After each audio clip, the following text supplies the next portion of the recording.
Hi there, Dr. Gary here on the road. We sell dental practices nationwide. We are dental practice brokers. I was a dentist for 25 years, now doing the brokerage for 15. All right, today's topic is what happens when a landlord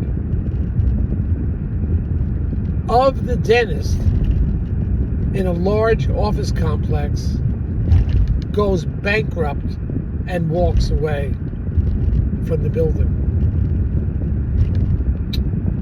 We'll get into that. It just happened.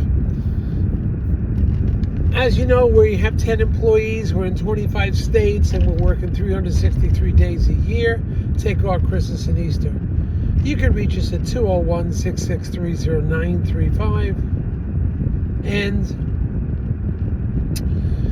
you can see our website at dentalpracticeguide.com or nationwidedentalpracticebrokers.com. Just give us a call, okay? And if you want free advice, happy to talk to you. Buyer or seller, always happy to talk to you. All right, now, if you're also, everything you're hearing is for entertainment purposes only, it's not legal advice. If you're thinking about, you have a big practice, over $1 million, over 5 operatories, and willing to stay on for a couple of years, you may be a candidate for a DSO sale purchaser. And they give pretty high values, and many of my doctors have been very happy with them. So they'll often pay our commission. I've sold several, and they paid my commission, so it worked out real nice. In addition, and we don't, we're independent of them. In addition, any seller that sells a practice that we are marketing, and if the practice sale price is over $1 million, we will reimburse your legal fees upon successful closing. I think we're the only, based on some minor criteria, I think we're the only dentist in the country to do that. So let's get into what happened. So this dentist is trying to sell his office. He's in a large office building in one of the cities. And the landlord went bankrupt in the big office building because it's happening all over the country. Because people are working from home, and now you have the crime in the cities. They don't want to go into the cities.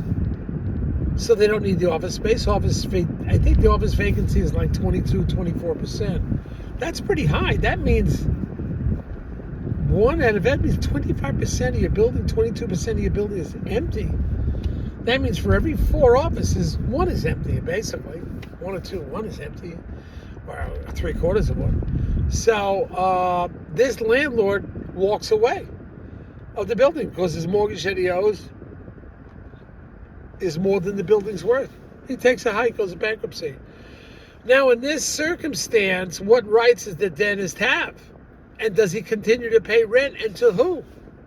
Now, every instance will be different. Who owns the building? Is it the bank? Is it a private entity? Because if it's the bank, they're going to try to get another buyer, reduce the price way down. Now, you still have, the landlord has obligations to you. You have obligations to the landlord. But you got to talk to a real estate attorney in your area right away. Find out who owns the building, who's taking over the building. In this instance, the bank is taking over the building. Are you still obligated to pay the rent? Well, you technically in your lease you are. But there are other issues going on. The landlord wasn't keeping up the building. But you always need the opinion of a real estate attorney. I know you don't want to spend any money. I understand. I don't have the answers for you. I'm just telling you what has transpired and where we stand from here, what's going to happen. So the bank currently owns the building. They're trying to find another buyer. Maintenance has been shabby. Now, what do we tell the prospective buyers? We have to tell them, look, well, the bank owns the building. We don't know who the whole building is going to be. The buyer needs a 10-year lease to provide to the bank. And you don't really want to buy in a building that's on shaky ground that's going to be, possibly repossessed again. Who knows what the bank is going to do with it? So there's a lot of different moving parts you got to be aware of. You go out, you get the real estate attorney, you ask for their opinion. What should you do? Now, any buyer that's going to see this situation, know that the building's halfway empty, is not going to be too keen on your practice.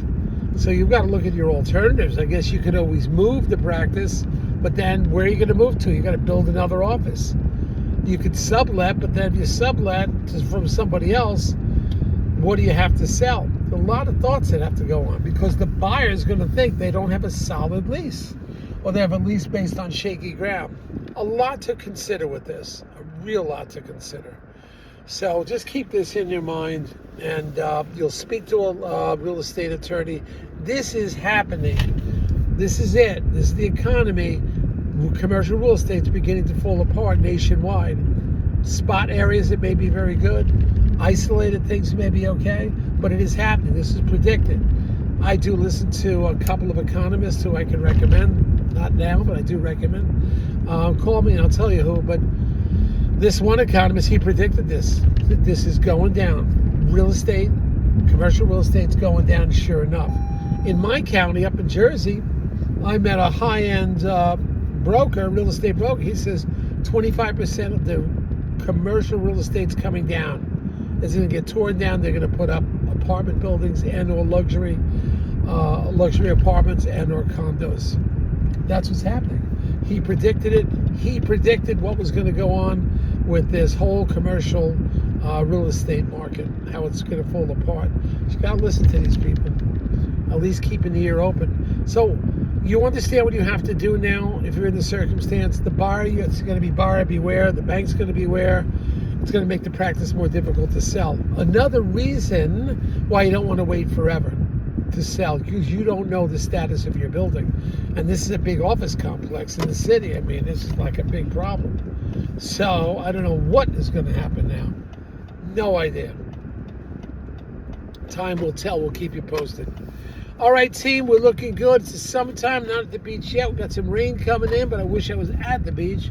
It's like 98 degrees. I don't even know. It's so friggin' hot. Whoa, excuse me, 100. Woo! Man, 100 degrees. I guess you can't complain about the cold. Anyway, hope to speak to you all soon. Have a great time out there. And you know where I am this summer. Heavy beaching. But I imagine some of you are hiking, you like the mountains, whatever you like, that's great.